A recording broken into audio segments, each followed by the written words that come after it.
Нарязваме луканката на кръгчета. Намазваме пицата с кетчупа. Можете да използвате лютеница или доматено пюре. What the fuck, какво правиш, Игнат? Правя клип за моя YouTube канал. Но откъде намери тази пица?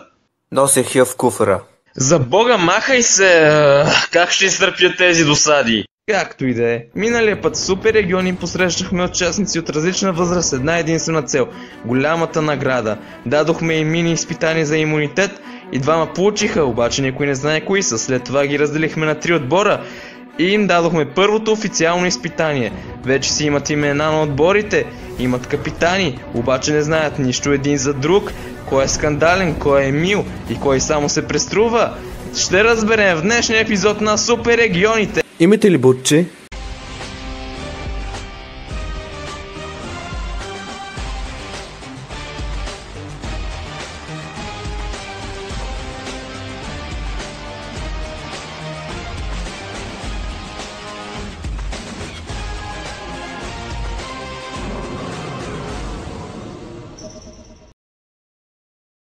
Какво хубаво утро. Но нормално. Все пак сме в първа класа. Как сте, отбор? Аз днес няма да съм ви много полезен, защото ме боли главата. Почивай си, ще справим и без теб. Къде е Найден? В туалетната и прави нещо съмнително. Добре да ходим да ядем. Здравей, Керан! Ти не трябва ли да си в гората при твоите свинчуги? Дойдох само за да ти се извиня, че обвиних теб за вчера. Нося ти едни сладки очкъщи. По-добре си яш и без това няма какво друго да ядеш в гората. Имаме риба. Вземи. Хайде. Ами що ме настояваш? Ще се видим на изпитанието. Ох, тази барака е много неудобна. Пак по-добре от гората. Прекалено ви персона съм за глупава барака. Дано днес отидем в хотела, понеже имам рожден ден. Честит рожден ден, брат. Жив и здрав да си. Късмет, много пари, много жени, всичките ти мечти се сбъднат и всичко най-хубаво. Благодаря ви. Хора, не мога да събудя в Анджели. Остави. Хайде да намерим нещо за ядене преди изпитанието. Хей, Цветомире, искаш ли да сме в съюз в играта? Добре. Здравейте, свине!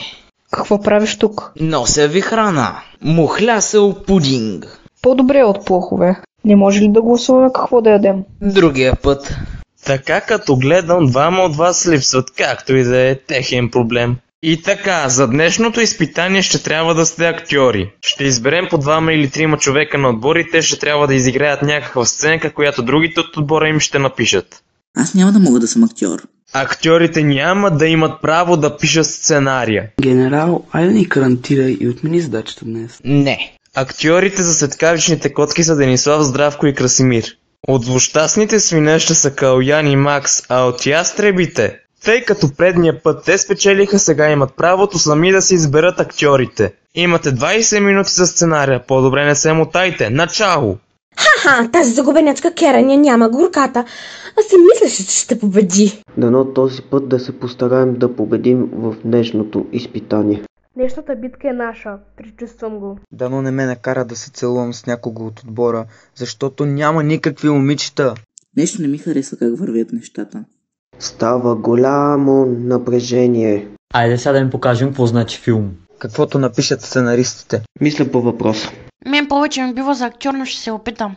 Аз мисля, че съм добър сценарист. Исках аз да съм актриса. Андрей има развинтено въображение и мисля, че ще измисли нещо. При мен зависи кога ще ми се вдъхне музата. Аз най-много да напиша някоя простотия. Нека Стути Андрей да опитат. Къде ми е отбора?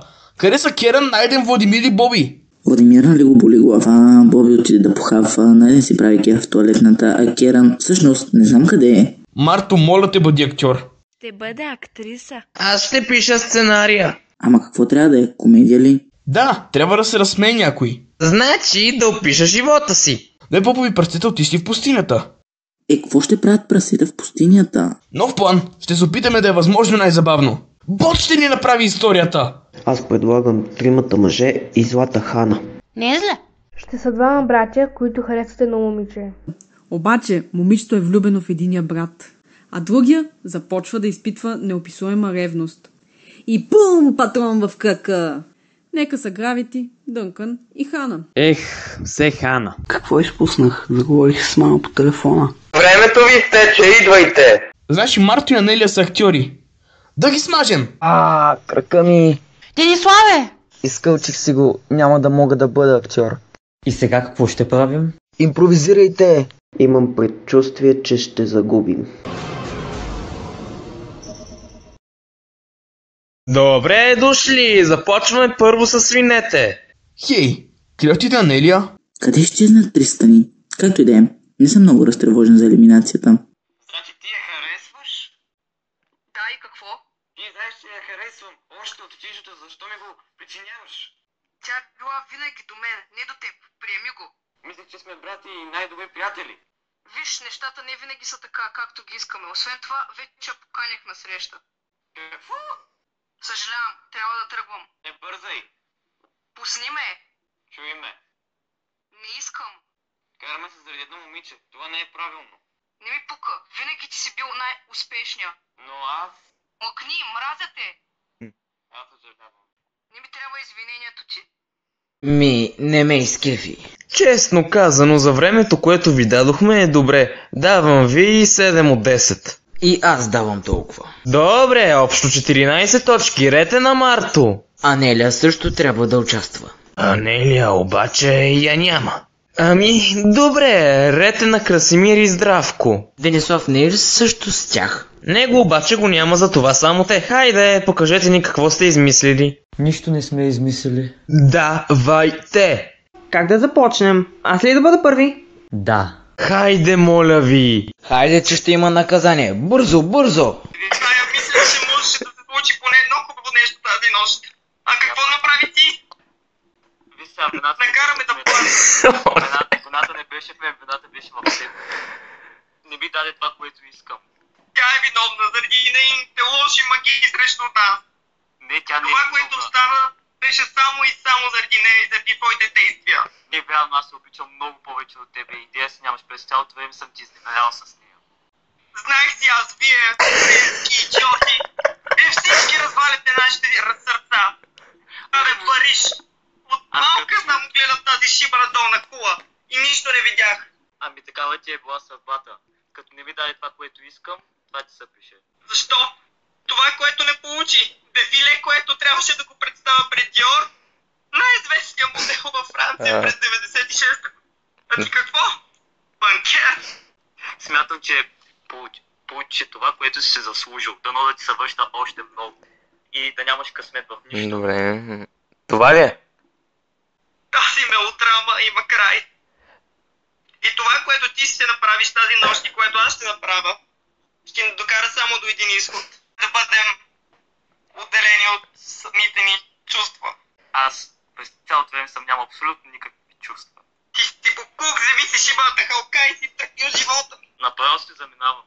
Предполагам това. Хареса ми, особено как Красимир импровизира. Давам ви 9 от 10. И аз толкова им давам.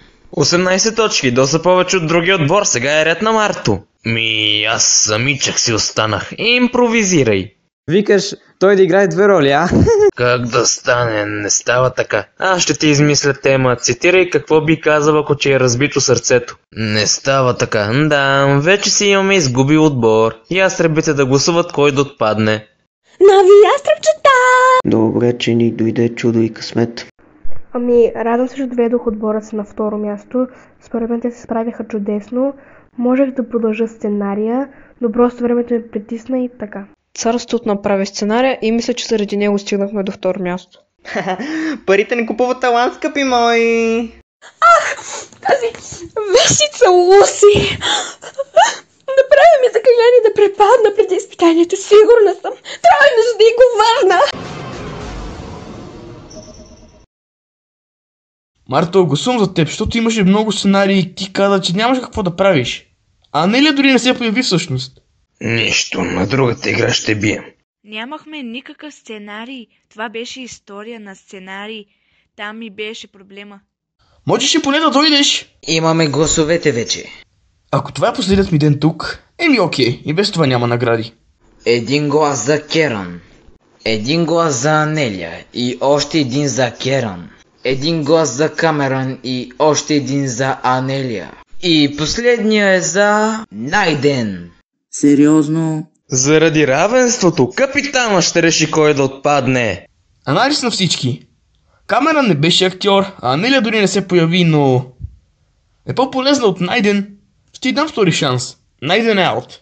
Това е. Найден, ти си първия изгонен в супер региони. Елиминираните ще си тръгват с лодката на срама. Найден, имаш 5 секунди да се сбугуваш с всички. Спогом! Елиминацията наистина беше интересна и с добро решение от страна на капитана ни. Защо ли са отборниците ми гласуват за мен? Явно усещат заплаха, оправдано е. Някой тук ще съжалява, но да видим кой. Онази проста бакица може да казва, че никой не е съвършен, но съм живото доказателство, че това не е така. Имам предвид, вижте ме! Няма по-добра от мен на този свят, особено това чудо с ужасна прическа Луси. Маля, керната е толкова проста! Дори не се досети какво очаква днес, като я приспах тази царска козяга. Какво става? Успах се.